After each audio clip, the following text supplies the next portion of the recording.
And without any further ado, I'd like to introduce a champion, a fearless leader, a fighter for all of our girls in our lives.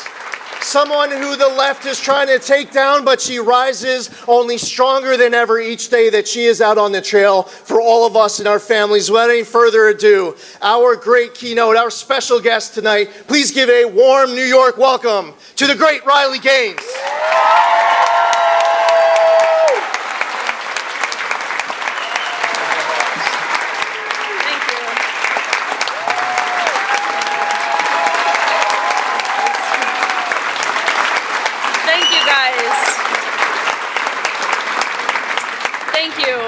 That is very kind.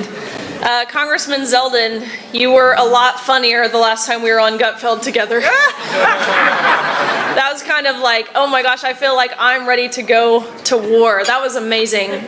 So I think just another round of applause.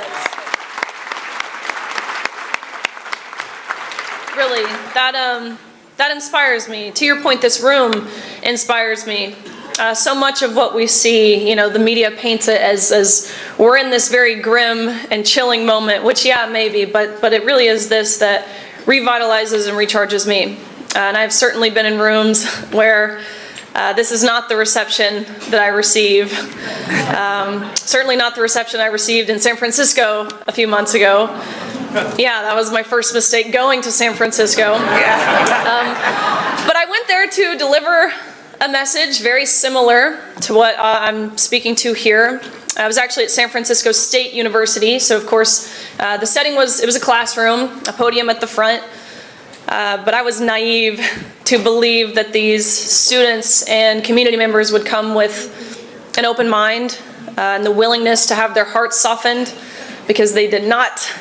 They came with pitchforks and fire, and upon delivering my message, of course, a group of protesters, hundreds of them, they rush in from the back, they turn the lights off, they rush to the front.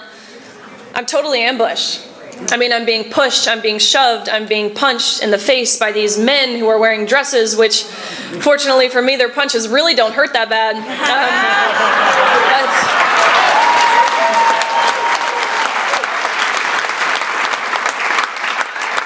But ultimately, these protesters, they ended up holding me for ransom throughout the middle of the night, demanding that if I wanted to make it home to see my family safely again, I had to pay them money. You might be wondering, okay, well, where are the police? Guys at San Francisco, the police were being held for ransom with me. I'm looking at the officers, again, in the 4 or 5 hours that we're barricaded in a room, looking at the officers. Pretty sure we're being held against our will. Pretty sure we call that kidnapping. Isn't there something you can do? No, actually there's not. There's nothing we can do. We're not allowed to do anything because we're not allowed to be seen as anything other than an ally to that community, or else we'll lose our jobs. Keep in mind the same community who's on the other side of the door calling these officers racist pigs for protecting a white girl like me. The Dean of Students, again, it's probably midnight at this point. The Dean of Students shows up, starts negotiating with these students how much I owe each of them to be able to leave, which the price they agreed upon was $10 each, which makes me mad because I think I'm worth more than $10. Granted, there was a lot of them. But ultimately, I ended up getting out of there. But the next day, speaking to the academic, the moral rot in these academic institutions. The next day, the vice president of student affairs at the university, her name is Dr. Jamila Moore, she sent out a university-wide email to the student body, to professors, faculty. And in this email, she said, "We are so proud of our brave students for handling Riley Gaines in the manner that they did. We know how deeply traumatic her presence is on this campus, and so here are some counseling resources for you guys. Take the day off of school. Just know that we see you, we hear you, we love you, and we stand with you." Nowhere in this email did it condemn violence against women for that matter. Nowhere in this email did it say, we uphold our First Amendment rights and the freedom of speech and freedom of expression. No, of course not. Actually, the police just got back to me recently and said that there was no evidence anywhere that any of this even happened. There was no evidence to charge anyone, not the individual students, not the university, not the police department for failing at their most basic duty in ensuring my safety, despite what a quick Google search would show them. There's ample amounts of audio, video, eyewitness testimony to this, which certainly speaks to our two-tiered justice system, which I don't need to explain to you all here in this state, in this room. Certainly feel more welcome here than I did even testifying before Congress most recently. It is unfathomable to me that a 23-year-old, recent college graduate, college swimmer at that, has to go to DC to sit in front of Congress, I mean, the beating heart of the American Republic, and explain to them that men and women are different. And then to be on the other side of this table and watch as they have these like super confused looks on their faces. But that's what I was there to do, ultimately urging the Biden administration to halt with their illegal administrative rewrite of Title IX, which as of the past 2 weeks or so, we know that they did not listen to this plea. But it was the Oversight and Accountability, one of the subcommittees, the ranking member of the committee. Her name is Representative Lee. She's a Democrat from Pennsylvania, one of those pesky squad members. And she starts to read her opening monologue. And the first words that come out of her mouth, she says, "I can't believe that I'm forced to sit here and listen to her transphobic bigotry." And my heart broke. I didn't feel mad. I didn't feel frustrated. I mean, I felt demoralized, disheartened. Again, this is a sitting member of Congress. Doesn't try to dissuade from my stance with facts, logic, reasoning, common sense, lived experience, science, what happened to follow the science. No, but instead resorts to name calling. And so it's my turn to read my testimony. And I read my testimony. I didn't even mean to say this last sentence. It accidentally just came out of my mouth, but I looked at her and I said, "Representative Lee, if my testimony makes me transphobic, then understand by your own logic, your opening monologue makes you a misogynist," which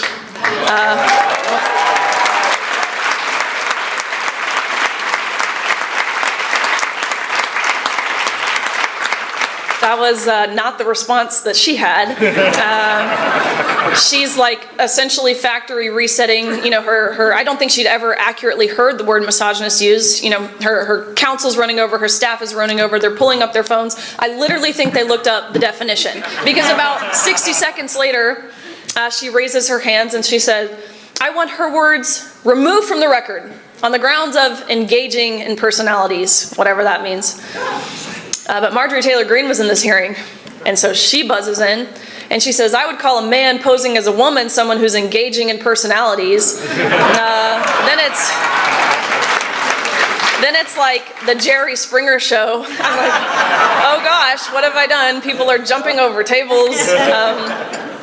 But let it be known, congressional record still stands, and she is, in fact, listed as a misogynist, which is almost funny, because today, at the press conference that Congressman Zeldin was alluding to, we had concluded taking questions from the protesters, I mean the press, the media who was there.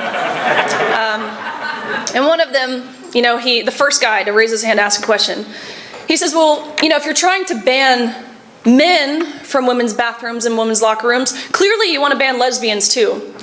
What do you have to say about that, Lee Zeldin?" To which he answers in the most appropriate way and says, "Hey, this has nothing to do with sexual orientation. There's no attack on the lesbian community here." And again, I just couldn't help myself. And I said, "Can I very briefly address this?" To which I told him, "Look, as a Christian, as a married woman, this has nothing to do with who someone is attracted to. As a married woman, I don't consent to seeing a naked man. I know my husband doesn't consent to a naked man simultaneously watching me undress. This is an infringement upon my religious liberties. And by the way, what an incredibly homophobic argument you have, using lesbians as your political pawn." I brought up Martina Navratilova, the woman who has really done, I would say, probably the most progressive for the lesbian community. Of course, a tennis legend. She's on our side on this issue, to which he took to Twitter afterwards and said, someone just called me a homophobe. I'll be sure to tell my husband tonight, which, duh, I knew he was gay the whole time.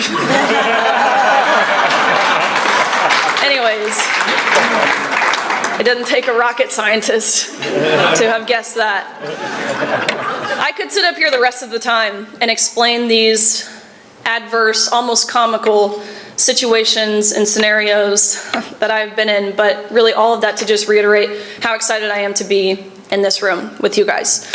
A little bit about me. Graduated from University of Kentucky in 2022, where I got my degree in human health sciences and health law. I was in dental school after college, set to be an endodontist, actually, which is root canals, weirdly enough. It would have been really easy. Scored in the top percentile nationally. It would have been really easy, really safe, really secure for me to essentially ride off into the sunset with the plans that I had made for myself. But Christine, you said it perfectly. Anytime we do that, that's the quickest way God will laugh in your face when you make plans for yourself. He very clearly had different plans for me. And being an athlete, you set goals and you work to achieve those goals. And so when I started to kind of stray from dental school, pursuing dentistry, it didn't sit right with me. I felt like I needed to justify this in some way. And so I justify God's calling now by saying, I'm still working on getting to the root of the problem coming out of people's mouths. So it's kind of still like a root canal, and probably just as painful as one. But a little bit about my swimming. Started swimming when I was 4, graduated when I was 22, so dedicated 18 years of my life to my sport, which I don't have to explain what this is like. There are athletes in the room. There are parents of athletes in the room. There are former athletes. There are some very former athletes. Sorry, Ed. I'm kidding. He's been a wonderful table mate. And Jerry, you shouldn't be laughing at that comment. You're right there with him. I'm kidding. Kind of. But I don't have to explain this to you guys. You know the time, you know the dedication, you know the sacrifices that you have to make to compete at and ultimately be successful at the highest level. And I was no different. Started being recruited for college. Sorry, I'm biased. The SEC is, in fact, the best conference, as made even more abundantly clear these past couple of weeks with this counter-revolution we are seeing on SEC college campuses, which is really just wonderful and gives me a lot of hope. I knew that's what I was going to do. My dad, he's an SEC Hall of Famer. My mom played softball. My older sister played softball. She went to Ole Miss. My brother's in college playing football now. I knew that's where I was going to be. Did not know I was going to go to the University of Kentucky. I thought the only things that came from Kentucky, admittedly, were like meth and Mountain Dew, which I was interested in neither of those things. But there could not have been a better place for me. I took a trip just on a whim there, and really I fell in love with the university, the team, the resources that they poured into us outside of even just athletics, into our academics and our service, both things that really mattered to me. And so, like I said, it was the perfect place for me. And I'll flash forward here, which I'll very briefly say I had to deal with COVID at the end of my sophomore year, and of course that carried on throughout the rest of my collegiate career. And it was miserable. I'll be the first person to say that. Being a college athlete, I would argue being a college student, being a human during the time of COVID was miserable. But in terms of the social distancing and the contact tracing and the mandatory vaccines and the mask mandates, which how many of you have ever seen a swimmer in the water wearing a mask? No, but they certainly tried. We essentially waterboarded ourselves every day. Flash forward, my junior year. I ended up placing 7th in the country. My junior year, this was the first year that I won my first individual SEC title. University of Kentucky won its first ever program or team title in program history, and I ended up placing 7th in the nation, which I was proud of. It wasn't my best time, but But, you're top 8, you're an All-American, it's a pretty high honor. But it was right then and there that I placed 7th my junior year that I set a goal for my senior year to win a national title, which would of course mean becoming the fastest woman in the country in my respective event. And so, senior year rolls around, I'm right on pace to achieve this goal. About midway through my senior season, I was ranked 3rd in the nation in the 200 freestyle, trailing the girl in 2nd, a girl I knew very well, because like in most sports, your top tier athletes know of each other, regardless of where you compete, because you've grown up competing against each other, trailing her by a few 100ths of a second. But the swimmer who was leading the nation, by body lengths, might I add, was a swimmer that none of us had ever heard of before. And this is the first time we became aware of a swimmer named Leah Thomas. Lots of red flags at the time. Keep in mind we hadn't seen a photo of this person, or else things probably would have been a little more clear. But for all we knew at the time, this was a senior from University of Pennsylvania, which is not a school that historically produces fast swimmers. Now I would argue is not a school that historically produces anything good. So if you got your degree from there, return to sender. But a senior from UPenn, again, leading the nation by body lengths and events ranging from the 100 freestyle, which is of course a sprint event, and all of the freestyle events in between through the mile, which is of course long distance. And for those of you who might not necessarily understand swimming, that's like saying your best, if you think about this in terms of your Olympic runners, that's like saying your best 200-meter runner is your best marathon runner. It doesn't happen. Those are two totally different systems, but that's what we were seeing in this person. And so I'm scratching my head. I'm talking to my coaches, my teammates, my family. Who is this? We had no idea. And we continued to stay in the dark until an article came out. And in this article, very briefly, in a blip of a sentence, as if we were really supposed to just read right over it, it says word for word, Leah Thomas is formerly Will Thomas and swam 3 years on the men's team at University of Pennsylvania before deciding to switch to the women's team. And then the article just carried on. And so, of course, I read this. Naturally, I was shocked. We were all shocked.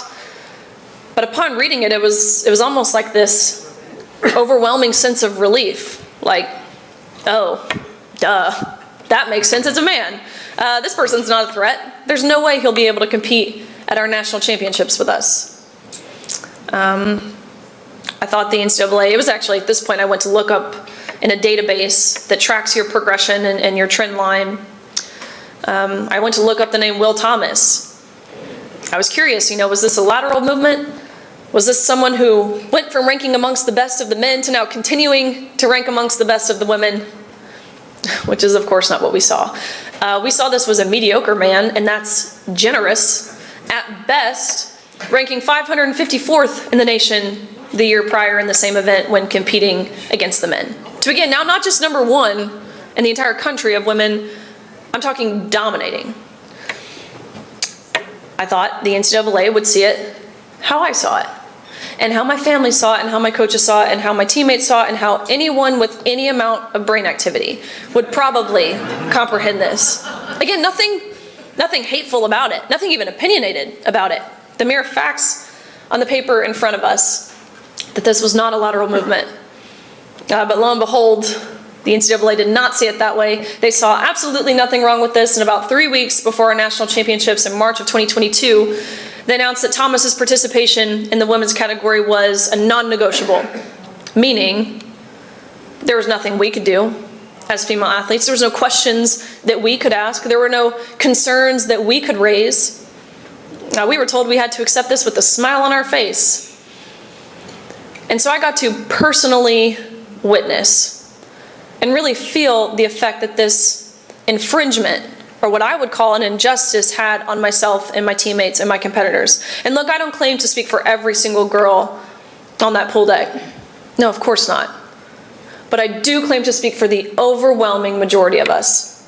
Because I can wholeheartedly attest to the tears that I saw, not just from the moms in the stands watching as their daughters are being obliterated in the sport that they once loved, but the tears from the girls who placed 9th and 17th and missed out on being named an All-American by 1 place.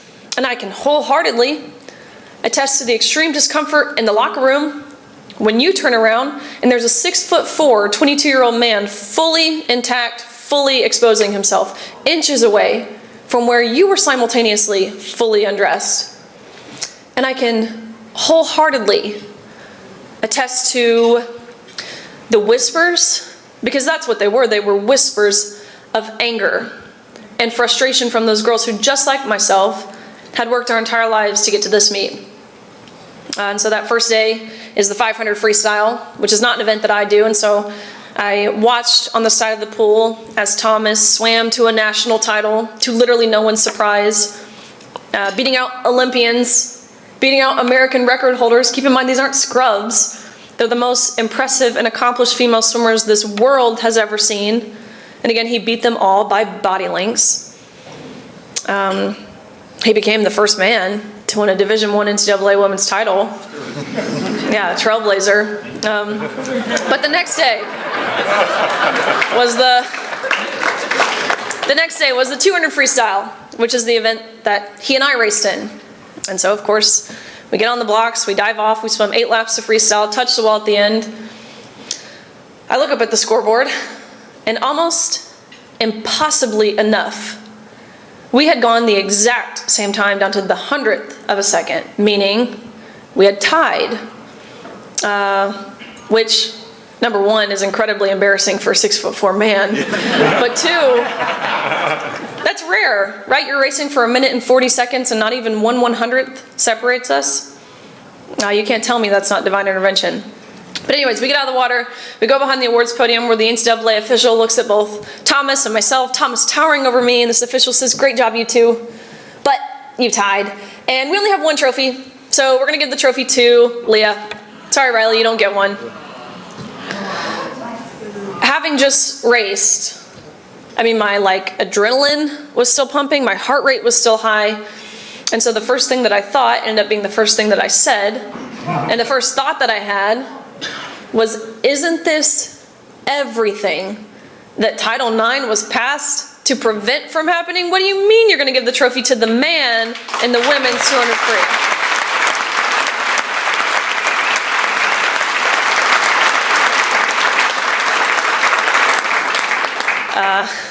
To which, no one had asked him. They didn't give him a script of what to say when someone asked why, the dreaded question of why. The question no one dared ask all season. And so he's stumbling on his words, and he's, we're just doing this in chronological order, is what he said. And so I said, okay, do you mean alphabetical because G comes before T? Otherwise, I don't know what you're being chronological about. We tied. And it was at this point he realized there was no justification. And understand, this is when his face changed. He looked sad. His voice sounded somber. I could tell he didn't even believe what he was about to say, but he looked at me, and I appreciate his honesty. He said, "Riley, we've been advised as an organization that when photos are being taken, it's crucial that the trophy's in Leah's hands. Again, you can pose with this one, but you have to give yours back. Leah takes the trophy home, you go home empty-handed, end of story." That is the moment when, of course, all season we all did. We knew the unfair competition was wrong. We knew the locker room was wrong. We knew the silencing that we were facing from our universities. We knew all of that was wrong. But it wasn't until this official reduced everything we had worked our entire lives for down to a photo op to validate the feelings and the identity of a man at the expense of our own. That's when I was no longer willing to wait, because truthfully, up until this point, I just thought someone else would say something. I thought surely there will be a coach who says something. Surely someone from within the NCAA, someone with political power, some other swimmer, someone's dad, quite honestly, would come down there and yank this man out of our locker rooms. But I realized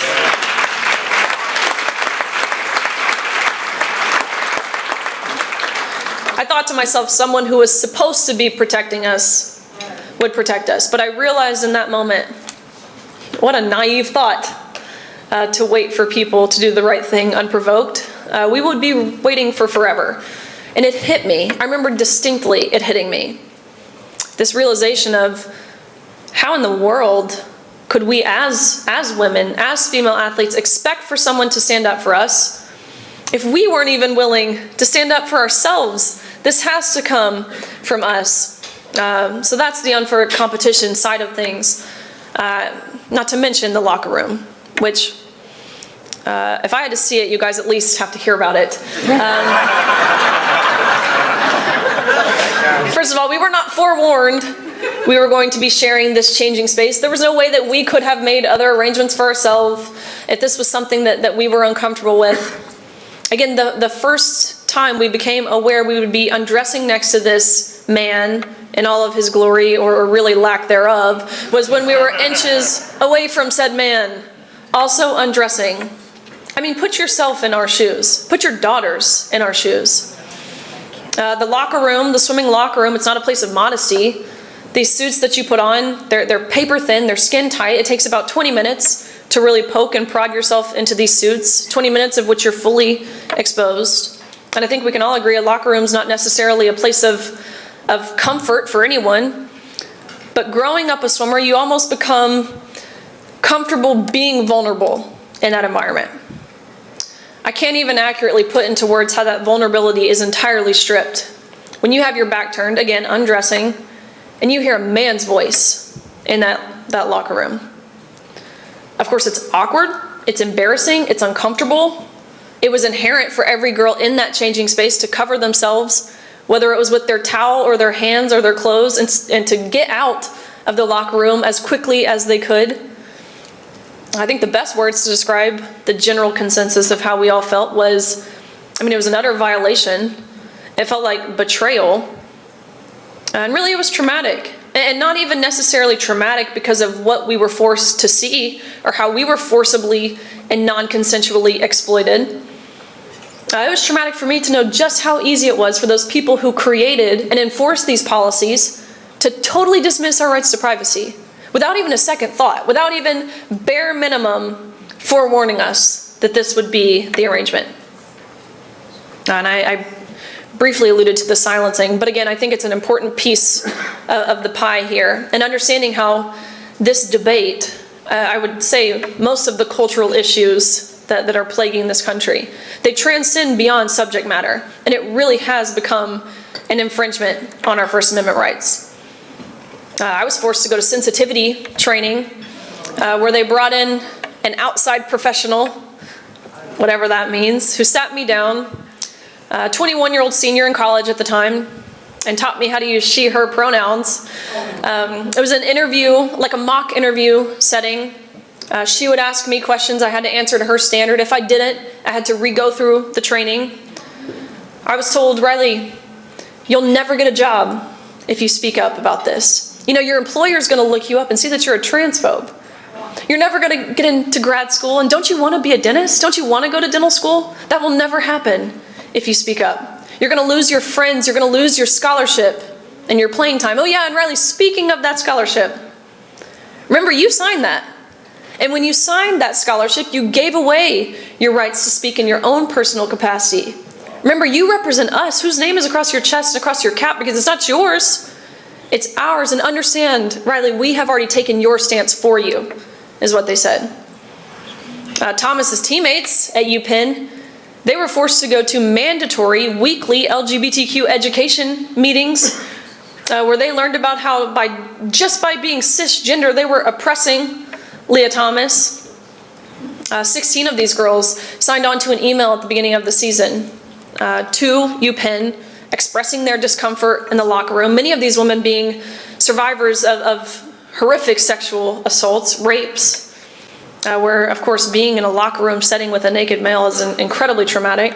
They signed on to an email, 16 of them, to their administration, to which I swear to you I have a screenshot of the university's response. They responded back with, if you feel uncomfortable seeing male genitalia, here are some counseling resources that you should seek in an attempt to re-educate yourselves. And the counseling resources were provided by none other than the LGBTQ Education Center on campus.